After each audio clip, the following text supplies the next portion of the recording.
Can I have everyone's attention, please?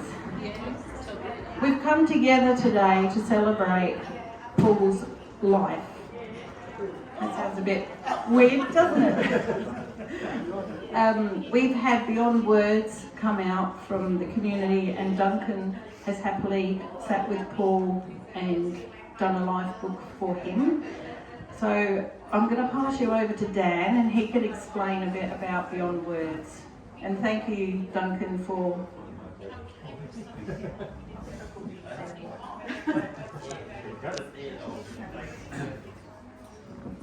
Thank you very much, Alison. My name is Daniel Kavanagh, I'm the project coordinator for Beyond Words, and I'll tell you a little bit about ourselves in a moment. But firstly, thank you very much to Alison and Blue Cross Willowmead for inviting us into Willowmead to meet Paul and to sit with him and write his life story over a period of several months that Duncan has been visiting him. So we really do appreciate the invitation. We've been largely Melbourne based, but we're now branching out into regional Victoria, and we're very keen to continue to do this because the life story of people living in aged care residences in regional Victoria is loaded with local history as well, which is very important that we capture that as part of the whole process. Beyond Words is a small not-for-profit organisation. We've been going for about 13 years, mainly in Melbourne. We were hit hard by COVID, of course. We were out of circulation for a couple of years, but we're now back bigger than ever. We're a team of volunteers who do what we do because we love writing, we love history, and we love listening to the stories of our senior Victorians, and we love putting them together into a permanent recognition of their life's achievements, and we certainly look forward to occasions like this when we do celebrate the achievements of Paul. May I say, I'm blown away by the size of the audience here today. We've never had one quite this big, even with quite a few celebrities in Melbourne that we've done. It's certainly fabulous to see, obviously, the warmth that you hold for Paul. What we do is provide a free service. There's no cost for the service that we provide, and it's a very simple process. People like Alison refer to us the residents who they believe might be interested in having their life story recorded and preserved permanently.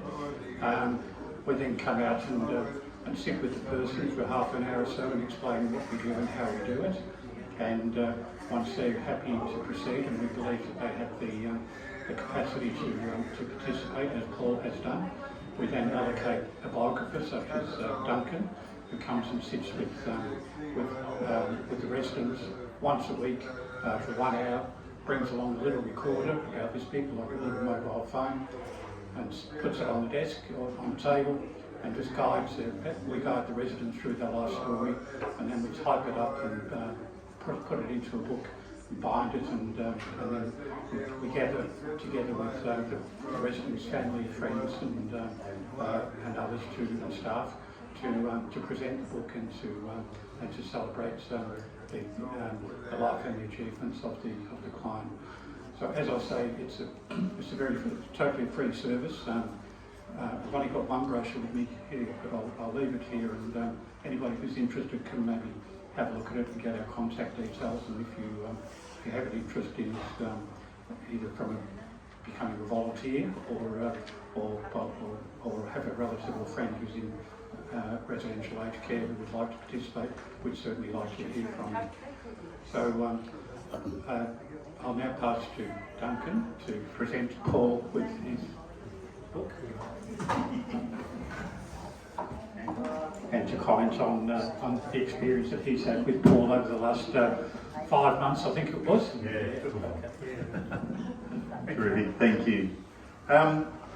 It's been really, really lovely to meet Paul and to do his biography for him.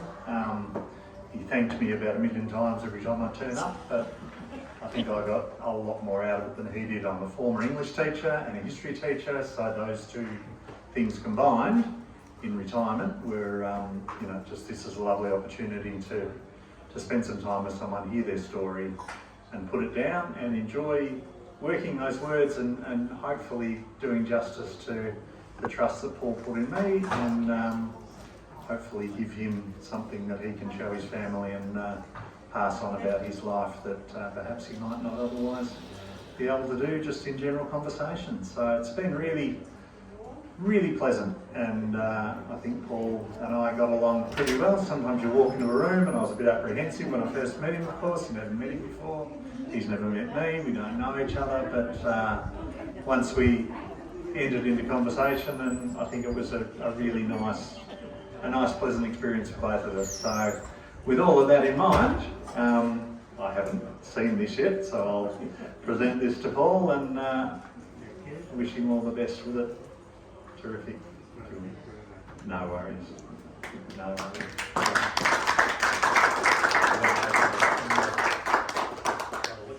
Do you want to say a few words? I'll say a few words. Yeah. Your story. Anyhow, from me, I want to thank all my relatives for coming in, my brothers and sisters and their partners. And also I'd like to thank all the residents that have come here today, because they're all a big part of Willoughby. They're all the residents here. They're all very important because they make the facility of Willoughby a real community. It's a wonderful community, really. It's really all organised pretty well. There's a few special ones here. Kay is here. She used to help me out when I first came in here. It's a little bit confronting when you first come into a place like this. But Kay was very good to me. And also Nanette and her husband. We used to go down to the movies, and so that was good. And there's a lot here I should thank, but anyhow. And Max, of course, is another bloke. We had a lot to do with one another, and we went out quite a lot. And spent a lot of time together. Way up, he says. Yeah, up until now, we haven't really had a really ding-dong fight, really, have we? Anyhow, I'd just like to thank you all very much for coming in. I think June, you might be the next victim, I'm not sure. And I'd like to thank Dan for he came up to see me about 5 or 6 months ago, and he interviewed me, and we had quite a talk, and of course I had to convince him that I was either good enough or bad enough to do a story. He decided that I could probably put a story together with a lot of help from Duncan here. Duncan was really just good. He was a great bloke, really. I got on real well with Duncan. He came in here for about only 4 months, every week for a day, and he spent a bit over an hour, and I'd rattle on about all backwards and forwards. I didn't have a real good thread to my story. It was a bit mixed. And Duncan used to take it back and he'd get it all into a bit of order. So he went back home. The next time he'd come in, he'd tell me how he got it sort of sorted out. I'm not too close, but anyhow, it seemed to be going all right, and I haven't really seen the finished product yet. So I think you should open it and show us. yeah, I will. We're all excited. Yeah, I will. Anyhow, Dan has sort of explained here that anyone wants a copy, a soft copy, to get in touch. But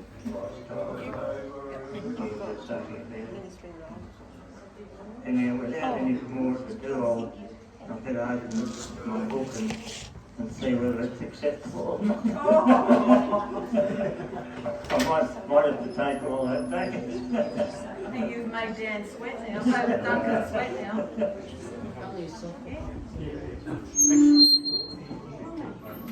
Yeah, sorry, I should have mentioned there is a slip of paper in the box with an email address on it, so if anybody would like an electronic version of Paul's book, you just merely have to send an email to me and I will forward it to you, and you can then print out copies for yourself from your own computer or take it to Officeworks or whatever.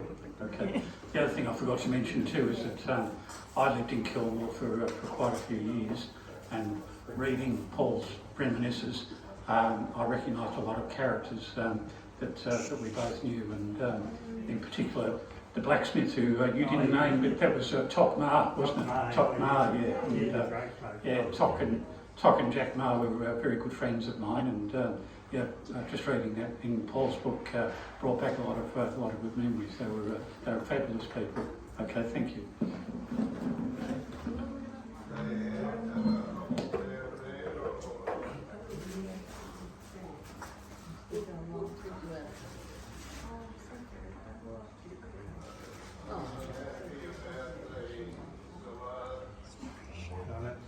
If you need a copy of all the extras, yeah.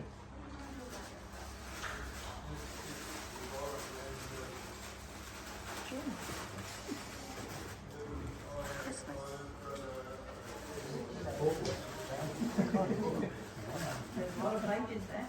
That's good. I think I want me to read all this. Yeah, of Come course. back tomorrow. We want to know your life.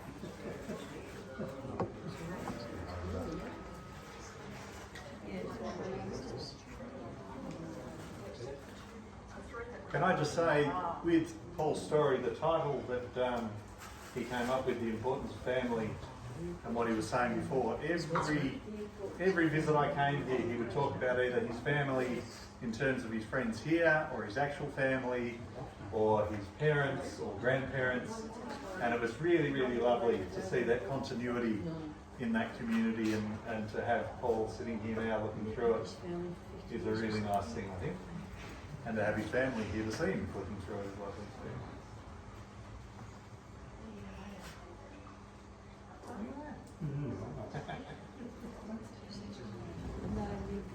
Kate will read it.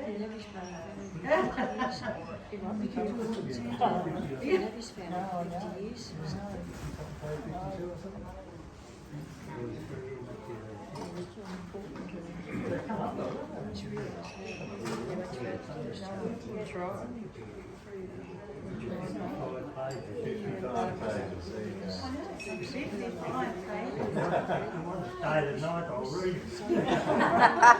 Bedtime story.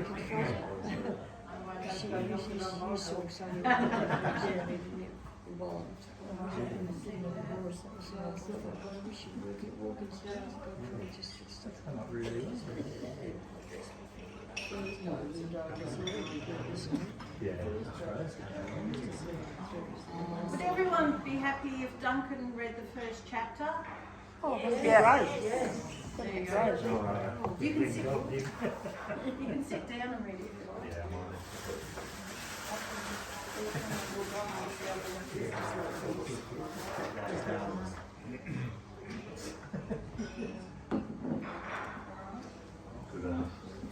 Alrighty, so with Paul's story, as he explained, and if any of you ever do this, it's the same process, I guess, and Dan, tell me if it's not. It's just a conversation, and then all the information I take back, you type it out, and you just sort of come across categories. So I went through it in the end, and I had several categories that sprang to mind as I was going through. Obviously, life on the farm, and Paul often mentioned his dancing, he loved dancing, and dogs and cars, and childhood memories and things like that. So I just got into the habit of putting things in categories. So the first one we did was childhood, and I'll just read that to you. It's about 5 pages. So Feel free to have a snooze if I put you to sleep. I was born in 1940. Either the day before or the day after I was born, my grandfather apparently said, one going into life here and one going out. He died one day either side of my birthday, so I never got to know him. My first memory was of one day when we were outside the house with my older brother. I was probably only 2, and we saw a plane come down and crash up near Bylands. My brother said the plane came from Fisherman's Bend and they were testing it. Apparently there was a bit of a leak somewhere, and when they flicked the switch it blew the top off the cabin. One bloke survived, and as far as I know, he had a mangled leg and came down in a parachute. When I started going up to the original cowshed, I was always an inquisitive little bugger. Always had to be poking around and looking into everything. They used to stand me in a cream can so I couldn't get into anything. One day I was up at the shed and my uncle was there. He hadn't put me in the cream can, so I was poking around and I fell down the drain, of course. I was crying because I knew I was going to get in trouble from Mum. I had mud all over me. My uncle said, don't worry son, I'll fix you up.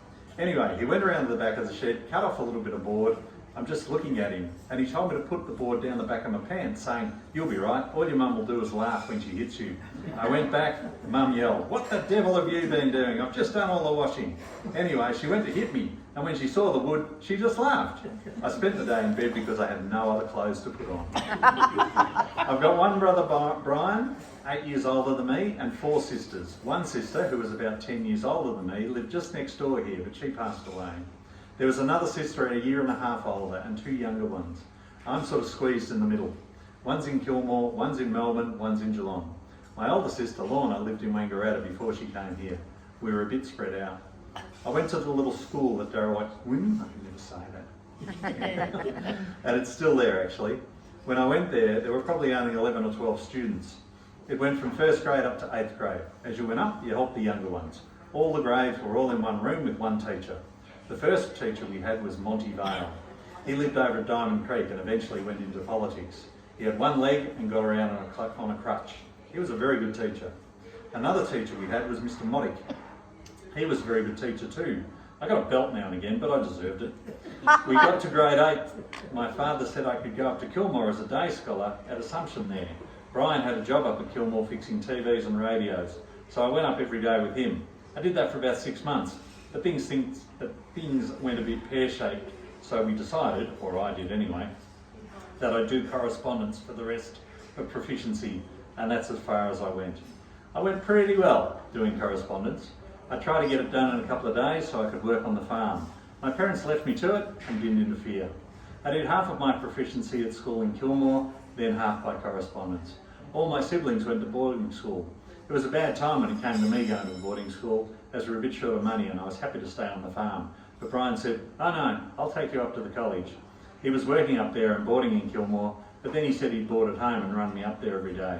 It worked for a while, but then his car started breaking up as the roads were pretty rough. So I decided to do the rest of my schooling by correspondence. Brian was keen to keep me going, but I liked the farm of course. Brian wanted me to get a good education. He was inclined to be a priest at the start, of course. Everyone wanted a priest in their family. Anyway, he opted out and got into TV mechanics. Brian used to sing a bit too. He was a very good singer, and he used to sound a bit like Bing Crosby. They used to call him Bing, and he would do a lot of Christmas shows. They had a group that used to go around the local area singing. I didn't take after him. I used to sing, but only to the cows. They didn't object. We had an old gramophone. It was an ordinary His Master's Voice box one. And then we had an Edison machine with the cylinders. We used to play that a bit. It was all good fun. We had a cream truck come to the house twice a week and we would all get a lift to school in it. One of the first cream trucks I can remember was just after the war when there was a shortage of fuel. The truck had a charcoal burner on the back, which I found fascinating. The truck driver was before his time. We didn't have power, of course, no one did. And we used to have a battery for the wireless. It was a 6-volt battery. There was a wind light and a generator on it so the batteries could be charged up for us. The truck driver used it for welding and all sorts of things. He was really ahead of his time, and this was about 80 years ago. I used to ride a horse to school when I got older. I rode bareback because we couldn't afford a saddle. The horse was quite happy with that. About 5 families rode horses to school, and there was a horse paddock there of over an acre. We used to let them go in the paddock and they'd happily spend the day there. I was very keen on mechanical work. I loved taking things apart and putting them back together again. I was always very inquisitive. I liked to see how everything worked, and I would have liked to have done mechanical work if I hadn't taken over the farm. I played a little bit of footy too, but not much. I played at college a little bit, but of course we weren't around to play much, having milked the cows. They used to tell me about this shirt fronting, which I didn't know much about. One day I was playing and I grabbed the ball and took off, and this bloke hit me right in the breadbasket there. It knocked the wind out of me, and there 3 or 4 blokes ran over and asked me if I was all right. I soon learnt. There were quite a few famous footballers and cricketers who came from Assumption College. There's a column in the local paper about famous sports people who have come from the local region. There were 6 of us kids. We had an old tin bath, and we'd heat the water in a kerosene tin on the stove. I was usually last in, and being on the farm I was a bit dirty. By the time I got in, the water was pretty cold and more like soup than water. The bathroom was drafty too, with the old dunny out the back. We lived in the original house, but the white ants had got to it, so we pulled half the house down. The builder and I built 4 more bedrooms and a lounge, and I helped him not long after I left school. After I was married, we pulled the rest of the house down and rebuilt it. At one time, we had a house shifted from Melbourne into town there for my father to live in. When we were both at home, Brian and I used to share a bedroom. He's older than me, about 8 years. He used to do a bit of magic and that sort of thing, and he showed me how to make a crystal set, and I would listen to that at night. The ADC was all you could get in those days. Sometimes at night he'd say, well, let's have a try at this mental telepathy thing. The idea was that either he or I would try to make our minds go blank and then try to think of the same thing. I think it might work a little. Sometimes people are talking to me and they forget something, and it sort of comes to me what they're trying to say. I think if you're very close to someone, it can happen when there is a little bit of chemistry there. My brother and I used to do it a fair bit, and it seemed to work. I went to the dentist years ago when I was only a little bloke. Dad took me to Kilmore. Anyway, I was sitting in the waiting room and I could hear this kid crying and the drill going. I was getting a bit toey. When it got to my turn, my dad took me in. He knew the dentist pretty well, and they started talking about football or something. When they both turned away, I apparently jumped out of the chair and took off. The 2 of them were chasing me down the main street of Kilmore. Of course, they caught me and took me back in. I've always had a bit of a fear of dentists since then. There we go. So the other chapters continue.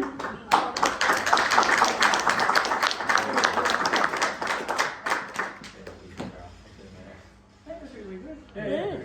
Very well written. Yeah. Yeah, very well written. What do you think, Paul? It is very good, yeah. It's really good. I'll have to borrow the book and read it. You can get We could borrow that for book club. that right. I'll see there's no questions. Has anyone got any questions they'd like to ask Paul?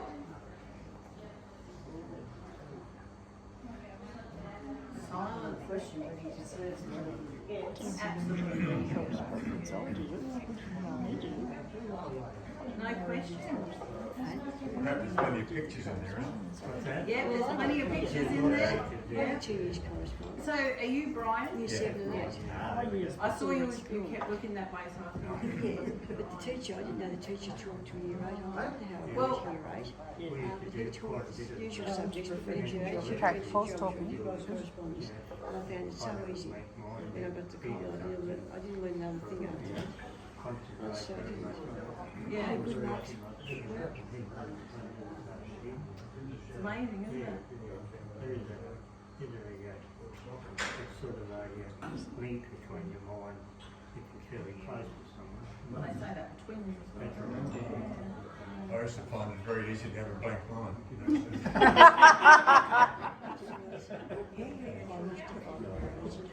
So,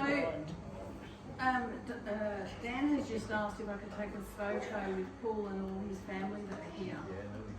Is that okay? Yeah. So we might leave you ladies sitting at the front and the men can stand behind, and I'll just get the other 2 ladies to come in.